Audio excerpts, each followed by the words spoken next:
So why did you bring your mother, Anna, at our place without even asking me about it? Because if she continues to live at that house, my mom would have no place for her and she would just suffocate. How long are you planning to have Anna stay here at our place? Oh, I don't know. Maybe until everything calms down, I guess. I wanted to question my husband, Sam, further about what he meant when he said that. But more than that, I was just disappointed by how my husband was really overprotective about his own mother, or rather, how he acted like a mama's boy. My name is Tia, and I am 30 years old, working in a company. I married my husband, Sam, and it has been 3 years now since we got married. My husband and I do not have any kids yet at the moment, and both of us are working. I am better at doing most of the house chores than my husband, so I basically do all the cleaning and cooking around the house. But when there were days where I had to work overtime and had to work really late, my husband will cook very simple meals for me, and on weekends he would clean the shower, bath, and toilet. So I believe that we have a reasonably well-balanced life as a married couple. But recently, there has been a slight change in our everyday life. That is that my husband has been visiting his parents' place a lot more frequently than before. The reason for this is probably due to my husband's father, who had passed away about 6 months ago. My father-in-law, Jack, and my mother-in-law, Anna, used to live together in their house. But when Jack passed away and Anna was left all alone, my husband's brother, Cameron, and his wife, Susan, began living with Anna. But unfortunately, ever since they started living together, it seems that Anna, Cameron, and Susan are not getting along very well. So, my husband has been visiting over, going to their place to be their mediator, and standing in between them as they fight with each other frequently. At first, I think that both Cameron and Susan were doing reasonably well living together with Anna. Anna was really depressed at the time when Jack suddenly passed away and left her, and she definitely needed someone's support right away. Even I took some time out of my work schedule to visit Anna at her house to support her for a little while. But thanks to the efforts made by Cameron and Susan, Anna had gradually regained her health and became more positive. And I remember that we were all saying to each other how relieved we all were because of that. So, when Anna got much better, an unexpected incident struck Cameron and Susan. The incident involved Cameron and Susan's daughter, Sarah, who was a grandchild for Anna. Anna, who had regained her energy and health, began to strictly educate Cameron and Susan's daughter for some reason. Cameron and Susan's daughter was only 3 years old, but Anna keeps on strictly telling her things like, "You don't know how to hold the spoon properly," or yelling, "You better eat all the vegetables," to Sarah. And if she didn't finish her meal completely, Anna would have Sarah continue to sit by the table and not allow her to do anything else, and just educated her very strictly in a really old-fashioned way. Susan, on the other hand, wanted to let her own daughter have as much freedom as possible, which was her own way of raising her daughter. So, she wanted to follow a policy of not being too strict on her daughter. But Anna is so strict and educating Sarah in a strict way that Susan is struggling to stop her every time she tries to be strict to Sarah. Cameron also agrees with Susan's way of raising their own child and has been warning Anna about how strict she was, but unfortunately, Anna does not listen to him at all and is doing whatever she wants. But since Cameron comes home late at night after work, Susan had to try and stop Anna's outrageous outbursts all by herself during the day and during dinner time. After that, both Cameron and Susan discussed the issue to Anna and made a promise that they would do their house chores separately. And since then, for a while, Anna did not really interfere with the married couple or their daughter. But since they did not live separately as they were living in the same house, Anna gradually began to break her promise and began over-interfering as usual, and everything had gone back to how it was in the beginning.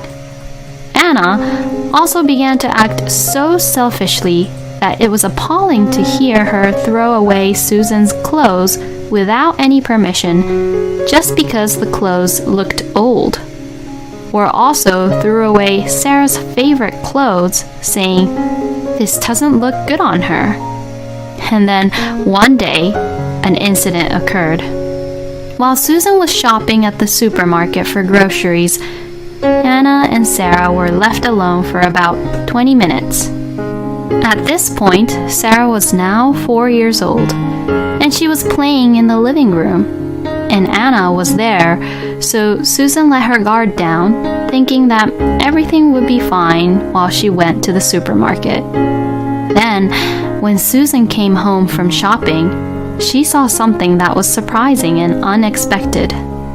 Anna was cutting Sarah's hair very short. To this, Susan was screaming at Anna, asking her, "What are you doing?" and immediately began questioning Anna. Then Anna replied, "A child this age plays outside more often, don't you think?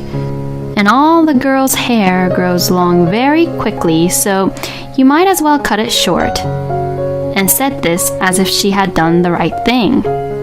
Sarah looked as if she was about to cry as her hair was being cut really short. After that, Cameron came back home, and finding out about what had happened, Cameron and Anna had the biggest argument ever, and that is where my husband comes in, as he is being the mediator between the two of them lately. But what I think personally is that as long as there is already a huge gap between Cameron and Anna, there seems to be no room for improvement, even if my husband intervenes. Besides, no matter how much I listen to what had happened in a logical way, the cause is entirely Anna's fault. And yet, Anna does not seem to think that it is all her fault at all. So, I think that's another reason why Anna is having conflicts and arguments with Cameron and Susan. I said to my husband, "If you are going to hold the line between Anna and Cameron, I think you need to make sure that Anna is aware of what is wrong." But to this, he replied saying, "No, it's not my mom's fault. She's doing the right thing." And my husband was completely on Anna's side and agreeing with what she had done. Hearing what Sam had to say, I really questioned if he was the right mediator for Anna, Cameron, and Susan. I contacted Susan because I was concerned about whether Sam was functioning properly as a mediator, although there were days when he made frequent trips to their house and even stayed overnight. Then to this, Susan replied, "To be honest, the gap between us got even more worse since Sam got involved here." Oh, I knew it. According to Susan's story, my husband kept saying to Cameron, "You should understand Mom's point of view," and said things which was defending Anna, and to that, Anna would take advantage of what Sam was saying and say even more terrible things or act even more terrible towards Cameron and Susan. Since then, Cameron got tired of Anna and Sam and is completely unwilling to deal with them, and now Cameron and Susan is making preparations to leave the house.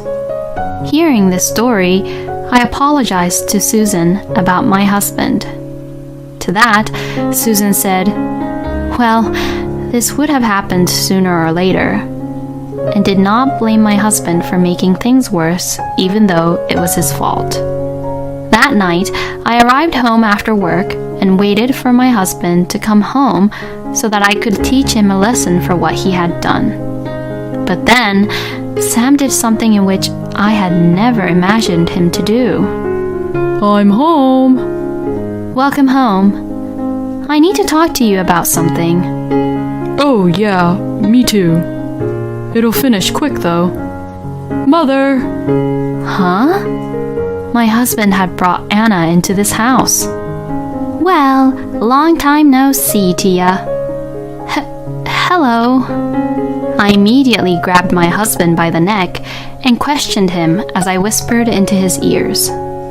What is the meaning of this, Sam?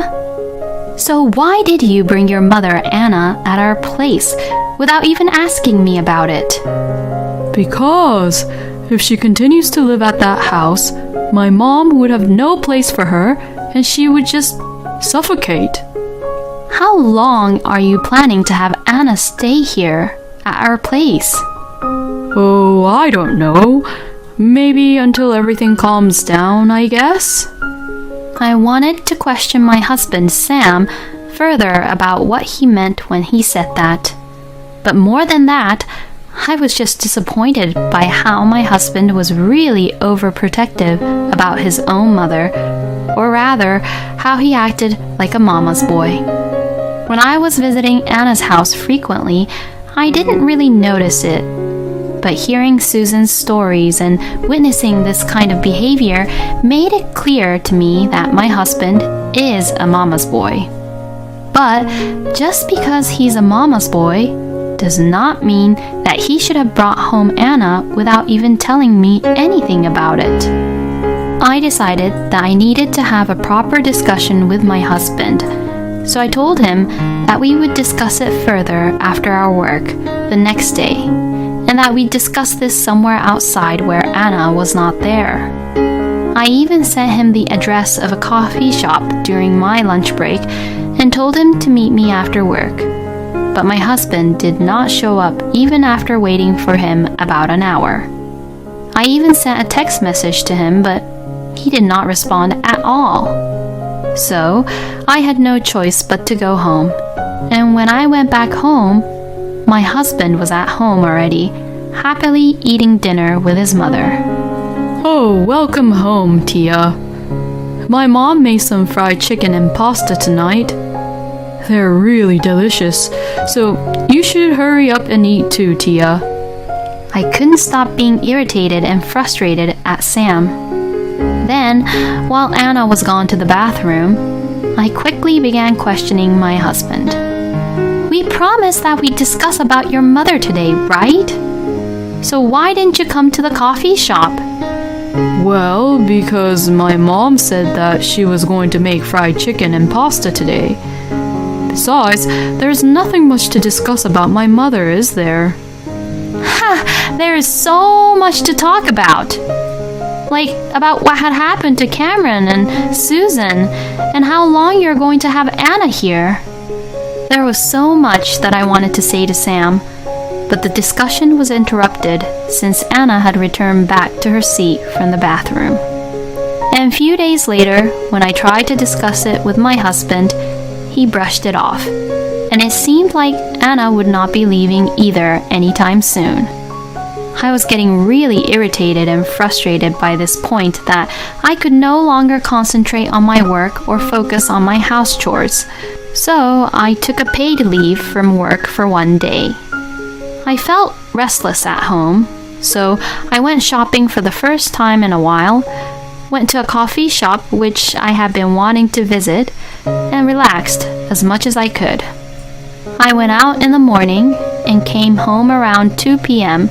and no one was home and it was too early to cook dinner, so I began to lay down on the living room couch and watched the TV. Then suddenly, the doorbell rang. I wondered who it was, and when I opened the door, I saw the delivery man. And there were several huge cardboard boxes next to him. I thought that this was strange since neither my husband or I ordered anything that huge, So I looked at the invoice and saw that they were all addressed to Anna, and that the sender was my husband. And this was when I finally realized what was happening. My husband was going to completely take Anna in with him and live with her here. Once I began to think that and connect the dots, I felt all these affectionate feelings I had for my husband disappear. I had been trying to think of a way to make everyone happy, Anna, Sam, and Cameron, and Susan, but I had realized that there was no way that everyone can be happy.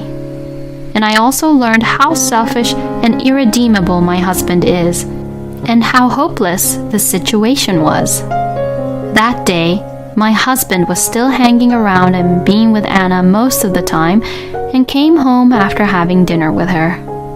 Then, the next day, when I saw him at the dinner table, my husband said, "Oh, by the way, my mom's packages will be arriving around today, so please take care of it."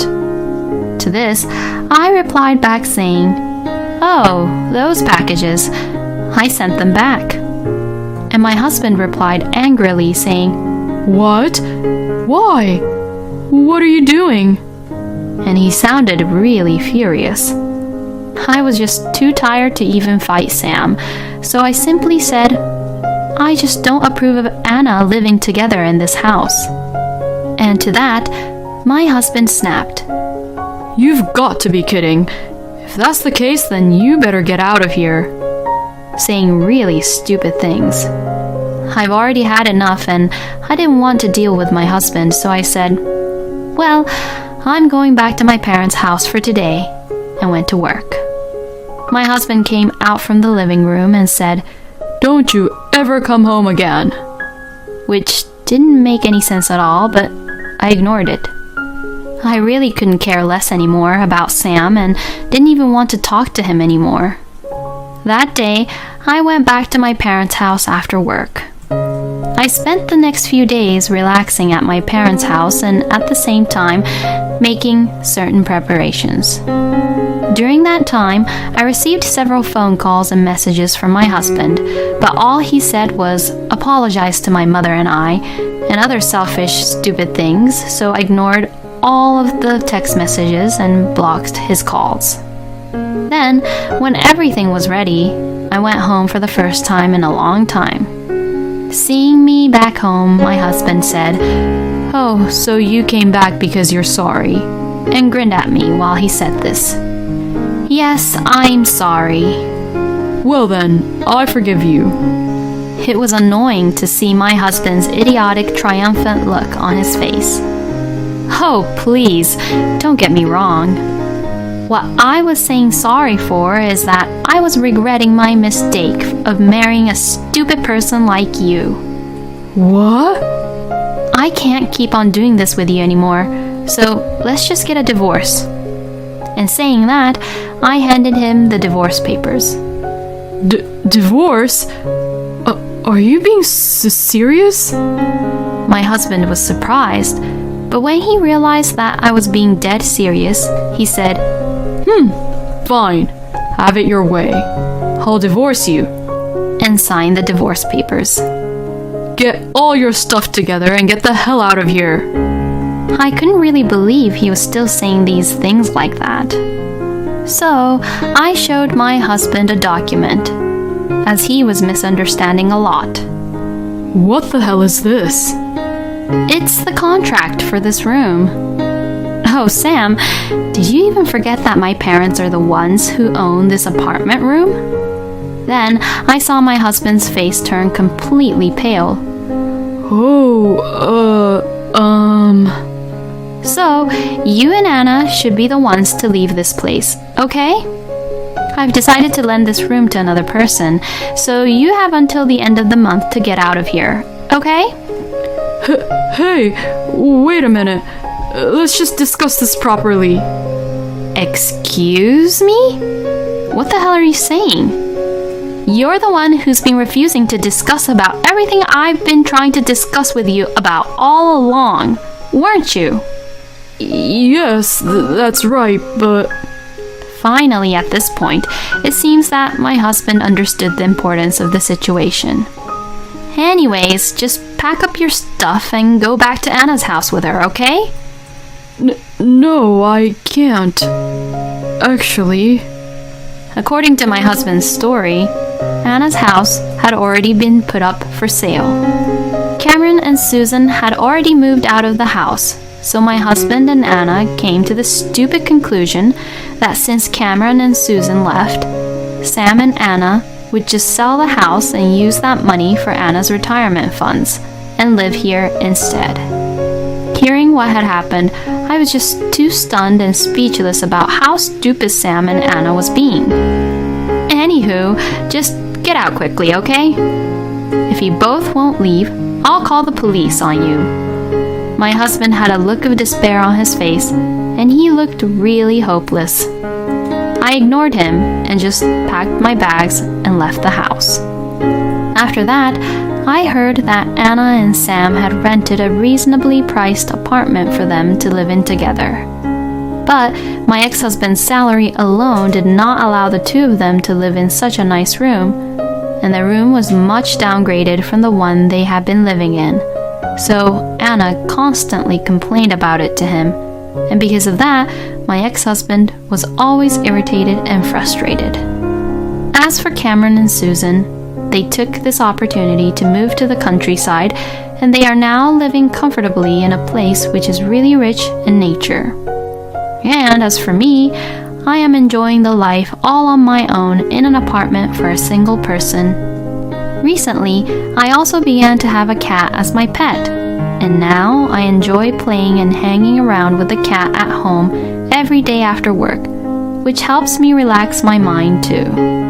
Because of what had happened, I don't want to be in love for a while now, so I'm going to enjoy my life with the cat to the fullest. Thank you for watching until the end. Please subscribe to our channel. We hope to see you in our next video.